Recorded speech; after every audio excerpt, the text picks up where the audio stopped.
Hello student, we are going to learn lesson number 10, The Banyan Tree, written by Ruskin Bond.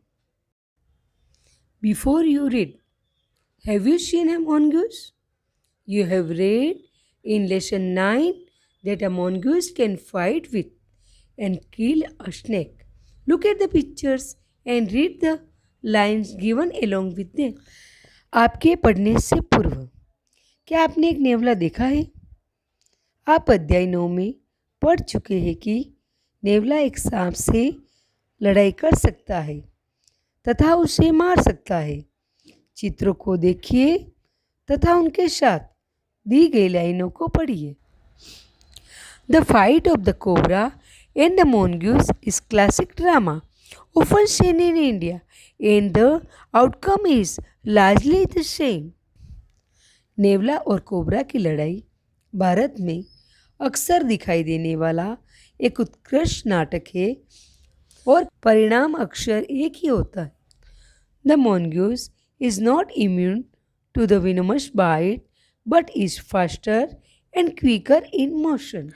नेवला सांप के जहरीले दांतों से कोई बचाव नहीं रखता, परंतु गति में वह सांप से भी ज़्यादा तेज और फुर्तीला होता है। The cobra assumes a posture of defense and attempts to reach the animal by sweeping strike. Cobra एक रक्षात्मक रुख अपनाता है, जबरदस्त आघात कर नेवले के पास पहुंचने के लिए प्रयत्न करता है।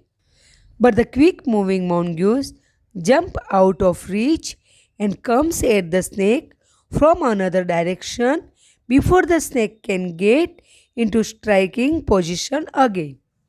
परंतु तीव्रगामी नेवला उसकी पहुंच से बाहर झपटता है और इससे पहले कि सांप दोबारा आक्रमण की स्थिति में आ सके, नेवला दूसरी दिशा से सांप की तरफ आ जाता है।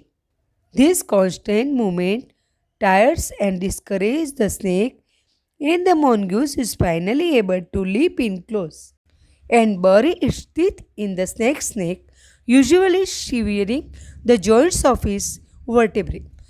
यह लगातार चाल सांप को थका देती है, वह निरुत्साहित कर देती है और नेवला आखिरकार सांप के पास में जाने तथा सांप की गर्दन में अपने दांत गड़ाकर प्रायः उसकी गले की हड्डी के जोड़ों को तोड़ने में सफल हो जाता है।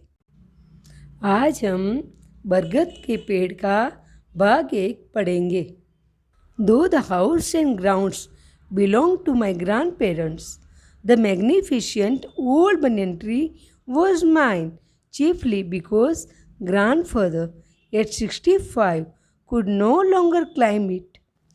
यद्यपि घर तथा जमीन मेरे दादाजी के थे, भव्य तथा पुराना बरगद का वृक्ष मेरा था, मुख्यतः इसलिए क्योंकि दादाजी 65 वर्ष की उम्र में इस पर चढ़ नहीं सकते थे।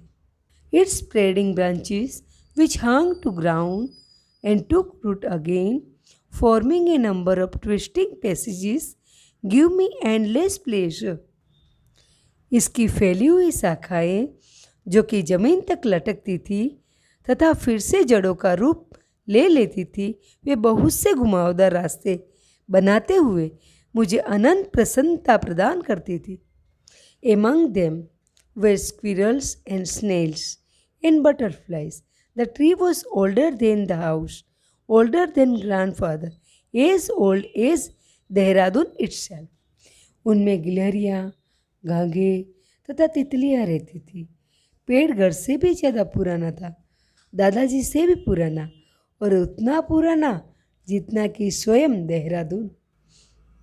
I could hide myself in its branches behind thick green leaves and spy on the world below. मैं स्वयं को इसकी शाखाओं में व घने हरे पत्तों के पीछे छिपा सकता था तथा नीचे की दुनिया पर नज़र रख सकता था। My first friend was a small gray squirrel arching his back and sniffing into the air. He seemed at first to resent my invasion of his privacy. मेरी पहली मित्र एक छोटी सी भूरे रंग की गिलहरी थी, अपनी पीठ को चाप के आकार में रखकर तथा हवा में सूंघते हुए सर्वप्रथम अपनी निजता में मेरे अवांछित प्रवेश को नापसंद करती थी. But when he found that I did not arm myself with catapult or air gun, he became friendly. And when I started bringing him pieces of cake and biscuit, he grew quite bold and was soon taking morsels from hand. परंतु जब उसने देखा कि मेरे पास कोई गुलेल अथवा हवाई बंदूक नहीं है, तब वह मित्रवत व्यवहार करने लगी. और जब मैंने उसके लिए केक के टुकड़े तथा बिस्कुट लाने शुरू किए, वह काफ़ी साहसी हो गई और जल्दी मेरे हाथों से टुकड़े लेकर खाने लगी. He was delving into my pockets and helping himself to whatever he could find. He was wearing young squirrel, and his friends and relatives probably thought he's foolish and headstrong for trusting a human. शीघ्र ही वह मेरी जेबों में से कुछ खोजना शुरू करने लगी तथा जो भी उससे मिलता वह उसको ले लेती. वह काफ़ी छोटी नर गिलहरी थी और उसके मित्र तथा रिश्तेदार शायद उसे मूर्ख तथा जिद्दी समझते थे कि वह एक इंसान पर विश्वास कर रही थी. In the spring when the banyan tree was full of small red pigs, birds of all kinds would flock into its branches. The red-bottomed bulbul, cheerful and greedy parrots, myna and crows, squabbling with one another during the fig season. The banyan tree was the noisiest place in the garden. बसंत ऋतु में जब बरगद का पेड़ छोटे लाल अंजीरों से भर जाता था, हर प्रकार के पक्षी इसकी शाखाओं पर आते थे. प्रसन्न तथा लालची लाल पेंदे वाली बुलबुल, तोता, मैने और तथा कौए सब एक दूसरे से झगड़ते हुए अंजीर के मौसम के दौरान बरगद का पेड़ पूरे बगीचे में सर्वाधिक शोर वाला स्थान होता था. Halfway up the tree I had built a crude platform where I would spend the afternoon when it was not too hot. पेड़ की आधी ऊंचाई पर मैंने एक सरल व कच्चा मचान बना रखा था जहाँ पर मैं दोपहर का समय बिता सकता था जब ज़्यादा गर्मी नहीं होती थी. Could read there, propping myself up against the tree with a cushion from the living room. वहाँ पर सोने के कमरे से लाई हुई गद्दी के साथ पेड़ से सहारा लेकर पढ़ सकता था. Treasure island, Huckleberry, Finn and the Story of Dr. Dolittle were some of the books that made up my banyan tree library. Treasure Island, Huckleberry, Finn and the Story of Dr. Dolittle इत्यादि कुछ पुस्तकें थी जिनमें मेरा बरगद वृक्ष का पुस्तकालय बना हुआ था. When I did not feel like reading, I could look down through the leaves at the world below.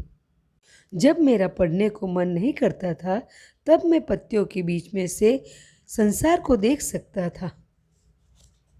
And on one particular afternoon, I had a grandstand view of that classical of the Indian wilds, a fight between a mongoose and a cobra. Hard words, shivering, cut off, vertebrates, spinal cord, venomous, poisonous, immune, resistant, fix, fruit, स्कॉबलिंग्स, क्यूरल, fight.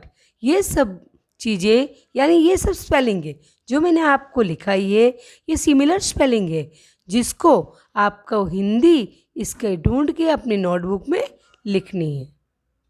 I am going to give you some comprehension question for your class work. Question number first, why did the speaker claim that the old banyan tree was his? Answer. The old banyan tree became narrator's own property because his grandfather was too old to climb it. Number second. What did the speaker do on his crude platform? Answer number second. The author used to read storybooks and watch the word below from his crude platform. Question number 3. What change did the fig season bring in? Answer. The banyan tree became the noisiest place in the garden during the fig season. Now I am going to give you homework question. Question number first. Who is the first friend of the writer? Question number second.